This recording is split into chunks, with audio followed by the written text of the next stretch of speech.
Mehmed sang penakluk kembali lagi untuk mengatasi berbagai hambatan di depan pengepungan Konstantinopel setelah beberapa kali gagal. Ia pun mengumpulkan semua wazir untuk tujuan mulia ini dengan memperkuat angkatan laut dan unsur militer lainnya demi keberhasilan pengepungan.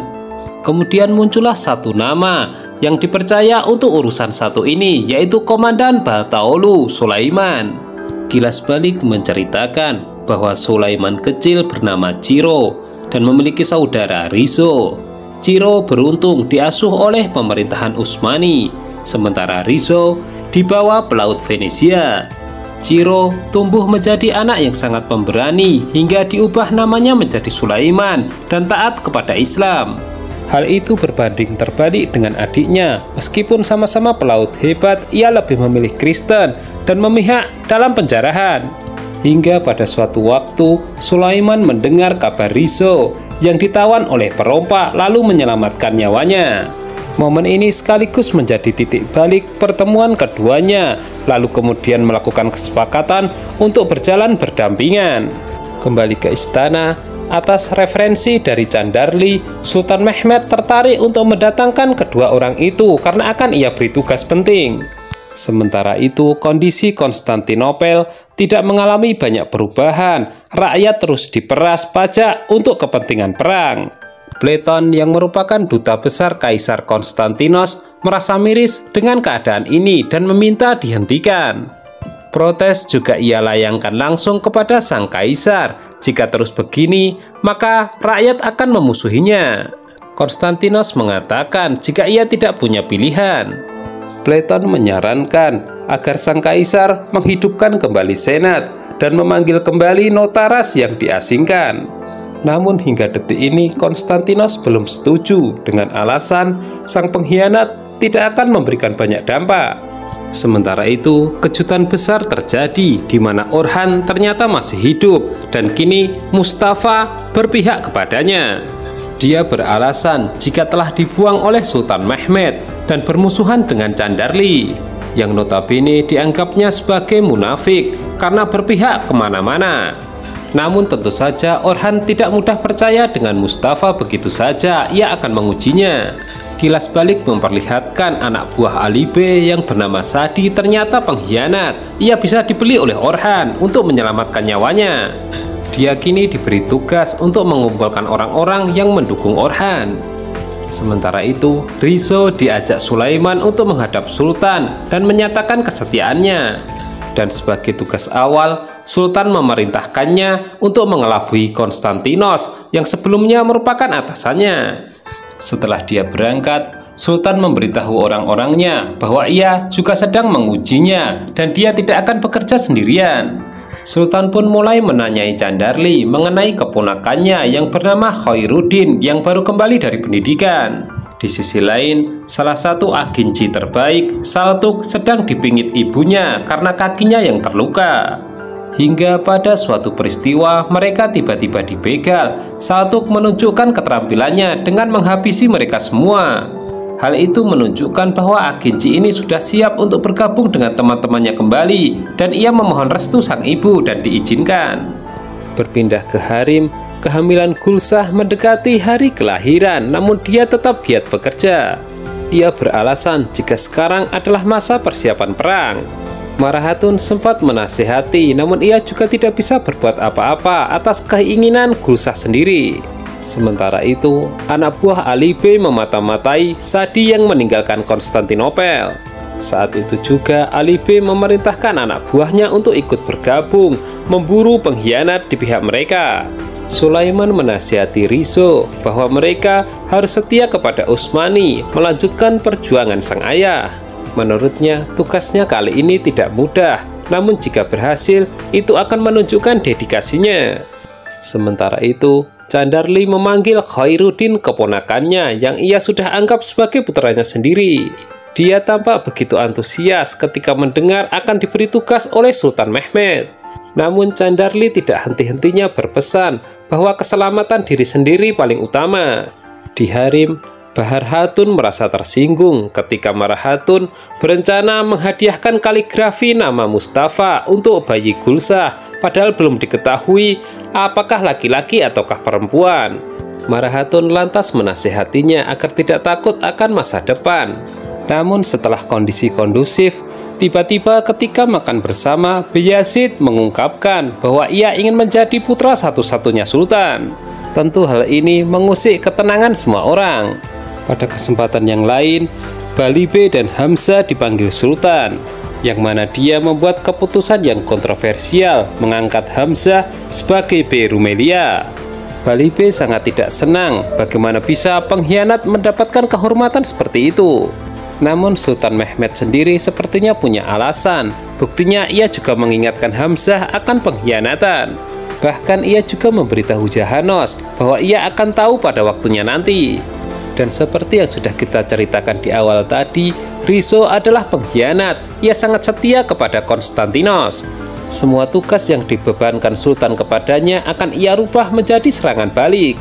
Platon kembali menyarankan Konstantinos untuk memanggil kembali Notaras demi menenangkan hati rakyat. Dan di luar dugaannya, diam-diam Konstantinos telah melakukannya.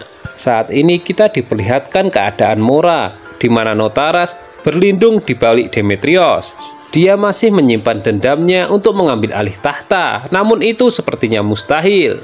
Tiba-tiba putri Notaras yang bernama Anna membawa pesan dari Kaisar Konstantinos untuk mengundangnya. Notaras lantas menasihati Demetrios untuk tidak selalu dendam.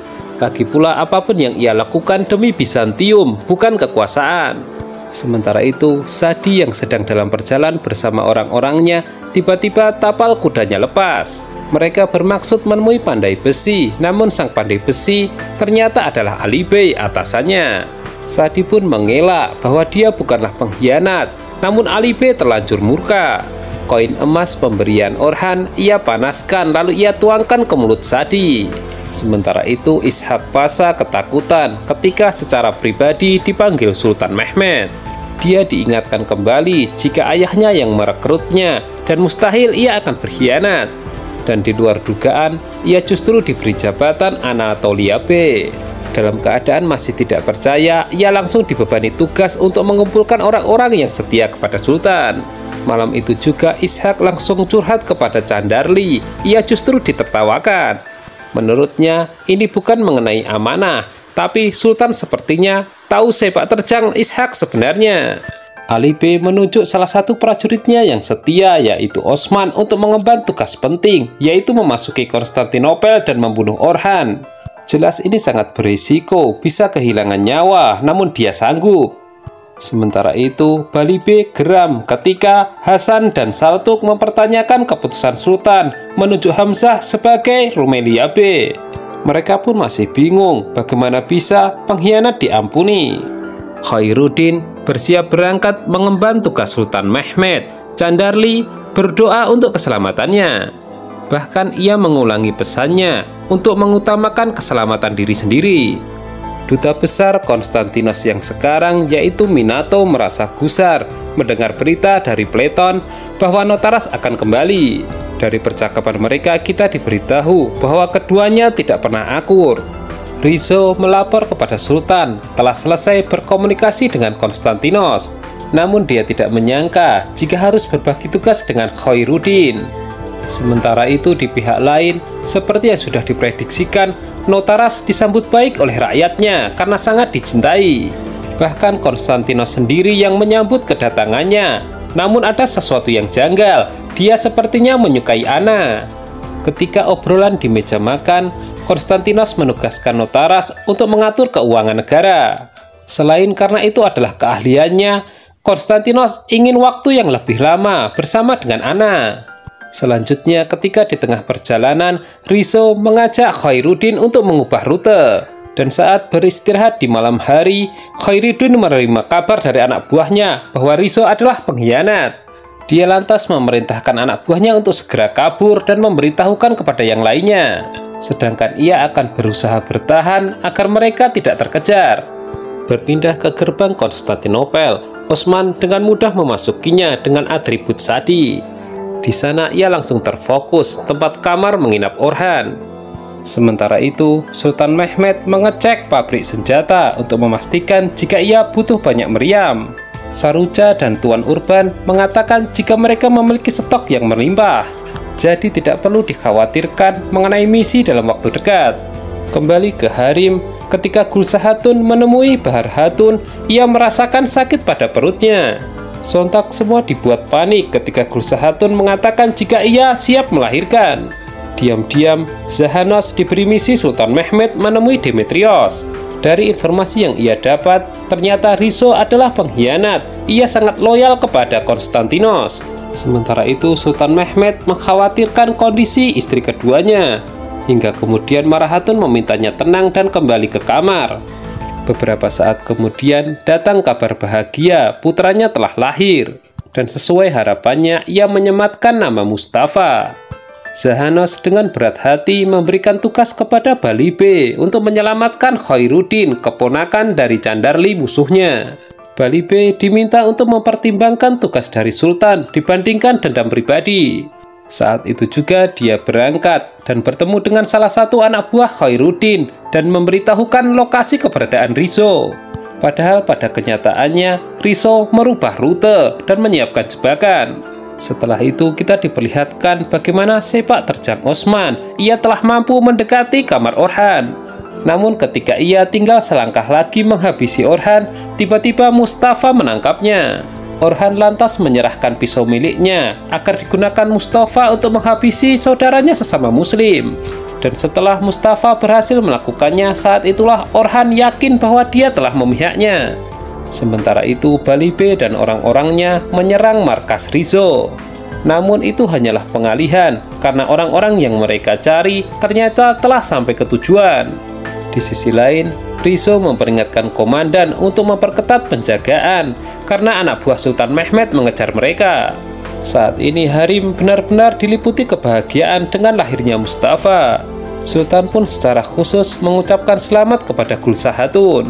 Riso diam-diam memiliki rencananya sendiri setelah memiliki tahanan Khairuddin. Hingga detik ini belum jelas apakah ia juga mengkhianati Konstantinos. Di sisi lain, Balibe merasa kesulitan untuk bisa menembus dinding, sehingga ia memerintahkan Hasan untuk memberitahukan kepada Sultan Mehmed mengenai pengkhianatan Riso. Mustafa menyesali perbuatannya dan diam-diam menguburkan orang yang telah ia bunuh. Kilas balik memperlihatkan Mustafa menyerahkan diri ke hadapan Sultan Mehmed untuk dilakukan eksekusi karena pengkhianatannya. Namun Sultan ternyata masih berbelas kasihan hingga menugaskannya untuk menjadi mata-matanya di Konstantinopel. Jadi terjawab sudah kenapa dia mendekati Orhan. Keesokan harinya, misi yang dinanti-nanti Sultan Mehmed tiba. Riso datang dengan membawa 2 kapal. Begitu juga dengan pihak Konstantinos, mereka membuat persiapan. Namun ketika kapal mulai mendekat, 2 kapal itu pun berpisah. Hal itu membuat heran semua orang. Tiba-tiba, Hasan datang dengan berita mengejutkan mengenai pengkhianatan Riso. Pada saat yang sama, Riso memperlihatkan tawanannya yaitu Khairuddin. Baik Sultan Mehmed maupun Konstantinos memperhatikan itu. Satu kapal yang berisi tawanan sengaja akan diledakkan secara pelan-pelan.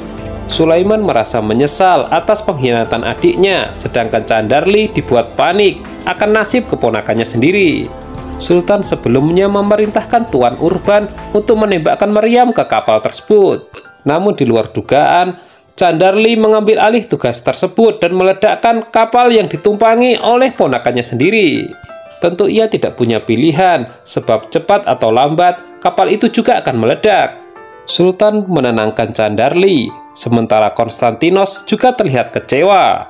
Sebab jika diperiksa ke belakang, ia tidak menginginkan hal seperti itu. Riso memiliki rencananya sendiri.